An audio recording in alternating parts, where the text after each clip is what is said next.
Welcome to the Care Right podcast, your go-to resource for all things elder care.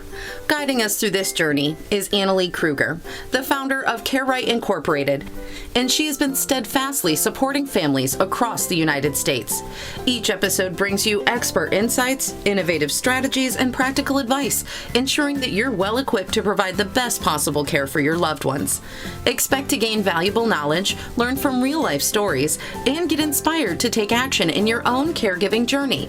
So buckle up as we dive into an in-depth discussion of elder care planning and together embrace the journey of caring for aging loved ones on the Care Right podcast. Hi, everyone. I'm Annalee Kruger, the owner of Care Right Incorporated. Welcome to the Caregiver Crisis Podcast. I wanted to share what Care Right does in case we have some new listeners today. Care Right is a nationwide family consultancy for families who are taking care of aging loved ones or are starting to see the writing on the wall with their aging parents that things are probably not going as well as you had hoped or as well as you thought. Red flags that things are not going well with our parents: falls, weight loss, hospitalizations, infections, disease progression like Parkinson's disease and the subsequent falls that tend to come with Parkinson's, dementia progression where mom or dad are getting more confused, you're worried that they are taking their medications properly or that they're forgetting doctor's appointments, or even worse, driving or getting out of their house, and you're concerned about their safety and their well-being.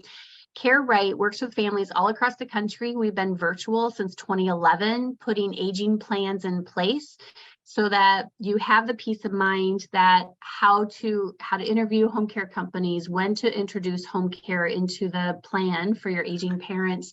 What are the pros and cons of aging in place at home? What are considerations of when is it time to make that move into a care community?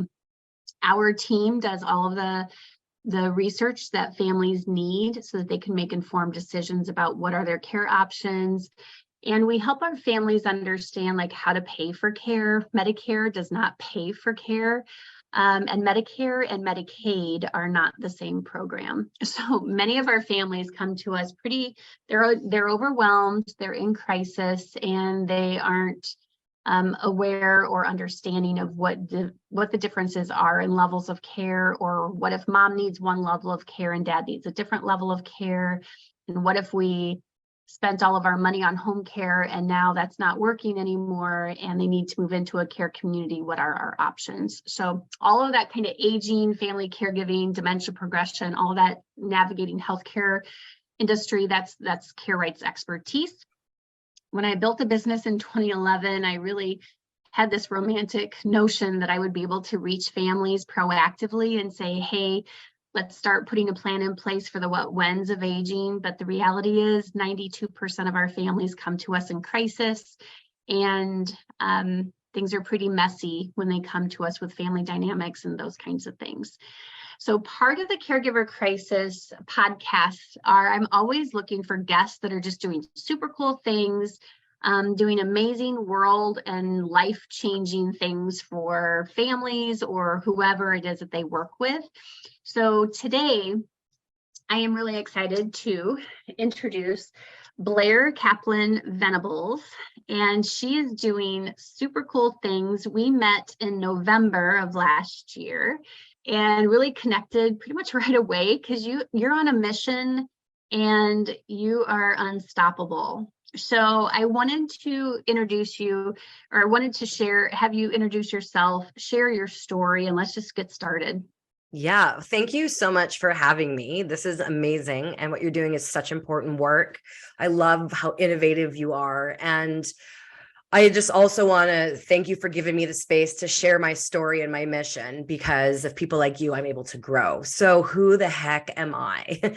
My name is Blair Kaplan Venables. I'm an expert in social media marketing and the CEO of Blair Kaplan Communications, a British Columbia, Canada-based PR agency. I have 15 years of experience, and I've worked with companies in the global wellness, entertainment, fashion, lifestyle brands.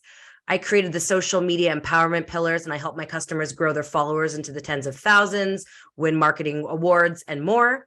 I've been listed on a couple lists as a top 10 conscious leaders to watch, or a top 10 social media expert to watch. It's been super cool. I've spoken on stages around the world, screens around the world.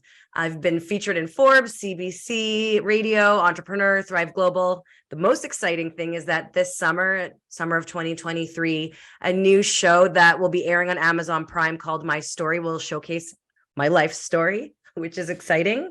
Yeah, and I'm the founder of something called the Global Resilience Project, and it's a community where users and people and everyone in the world who wants to can share their stories of overcoming life's most difficult moments.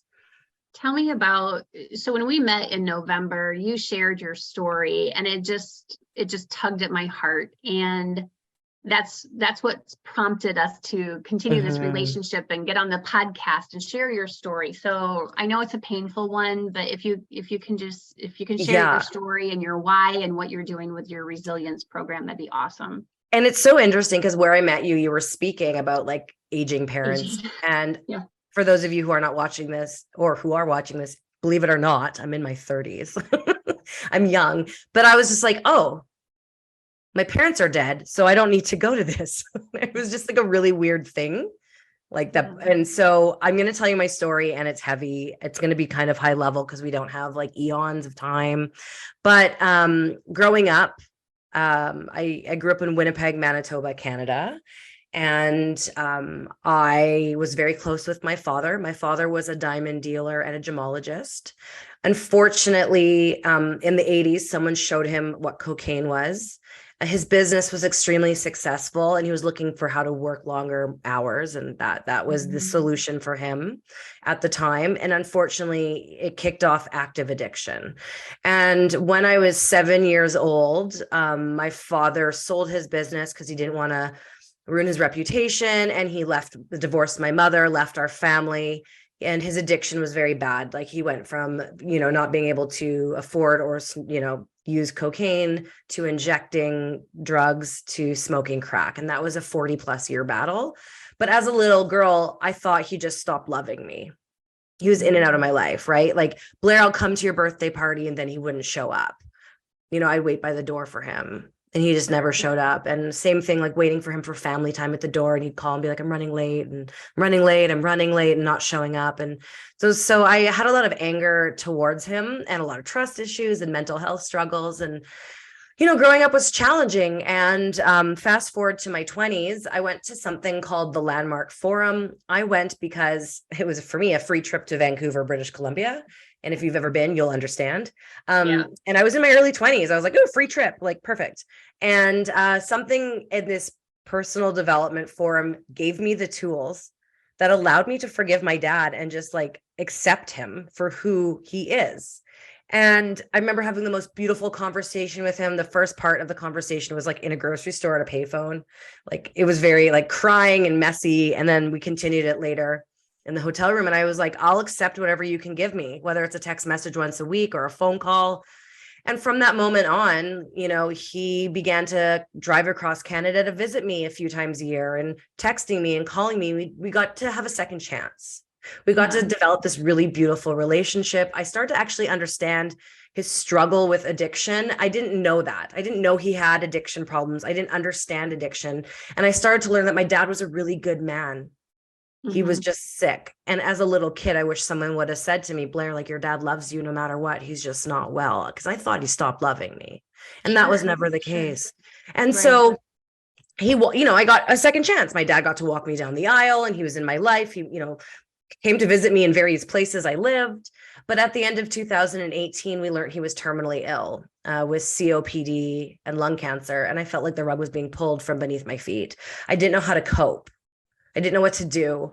I cut out drinking to help manage my anxiety and depression. And I was scared I was going down a bad path, like a similar path to my dad. So I made some life choices. And I was also starting to share our story of his addiction, my forgiveness, and our resilience. And our story was helping people.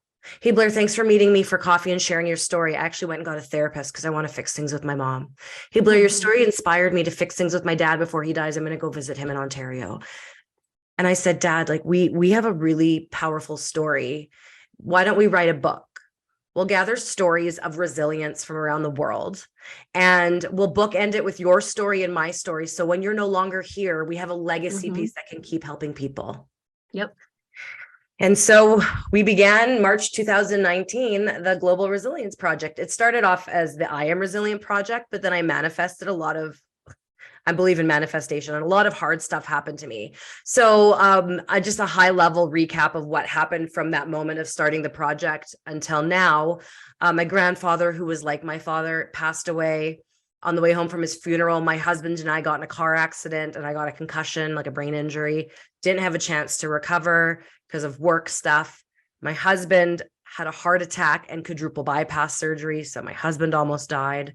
We struggled with fertility a year after, and then COVID. But like, to me, COVID was nothing compared to like everything else. Right. Yeah. And then, so a year after his heart attack, we actually found out we were pregnant naturally, which we were told it couldn't happen. But we ended up having a miscarriage. And then 3 weeks later, my father-in-law suddenly died after a 3-week battle with cancer. And Dave was like the dad I never had. Like, we were planning a father-daughter kayak trip. So it was like I was being robbed of 2 dads. And then 3 months later, my 62-year-old mother died suddenly after a 3-week battle with cancer.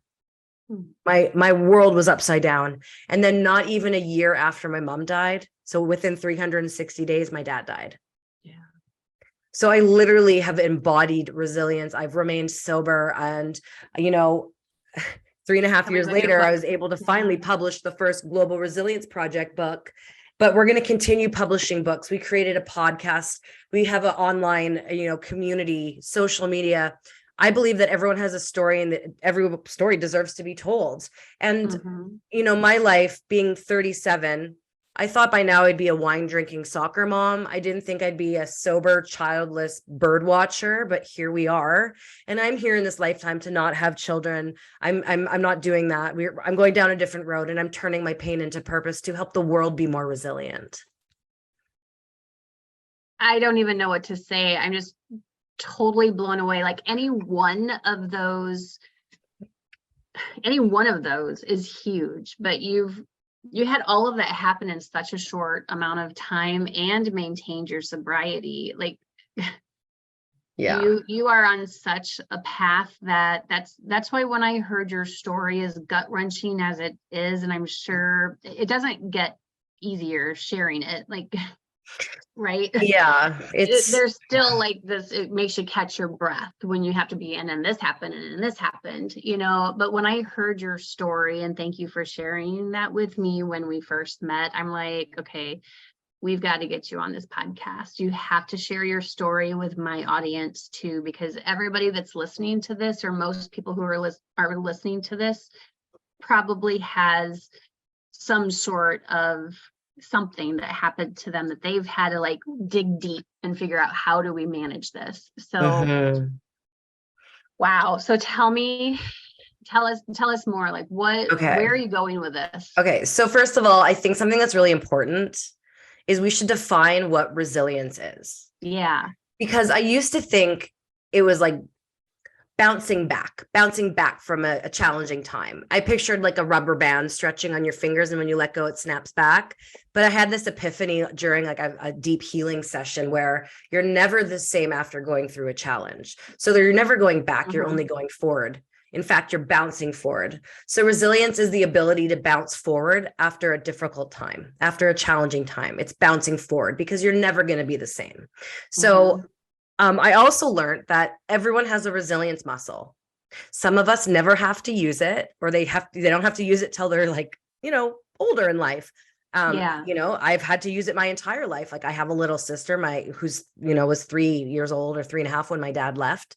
I all of a sudden became an adult child at 7 with a single mom who worked all the time. So I had a lot of responsibility. I had to be very resilient without knowing it. But there are things that you can do to strengthen your resilience muscle.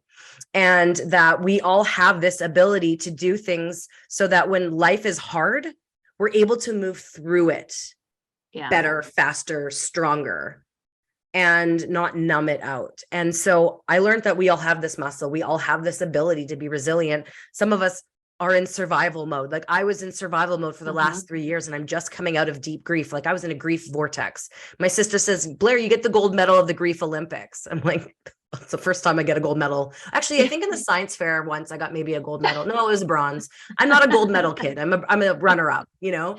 And so, but you know, I think like we all have the ability to get through the hard stuff. And you have a choice. Like, do you want to numb it out and just like face plant into a pile of dirt and like hope the world, you know, just disappears? Or are you going to face your challenges and choose to move on and move through and do what you need to do moment by moment to get through it? Yeah. Right? Yeah. So where am I going with this? So the project originally started just as a book to like honor my dad. But then obviously my father-in-law died, the baby, miscarriage, like other stuff happened. I dealt with anti-Semitism and had to leave a big client. I had a severe burn from like my coffee press exploding, and I was in the ER in and out during COVID because I had burns on my chest and my arm and my face. I'll never use a Bodum again.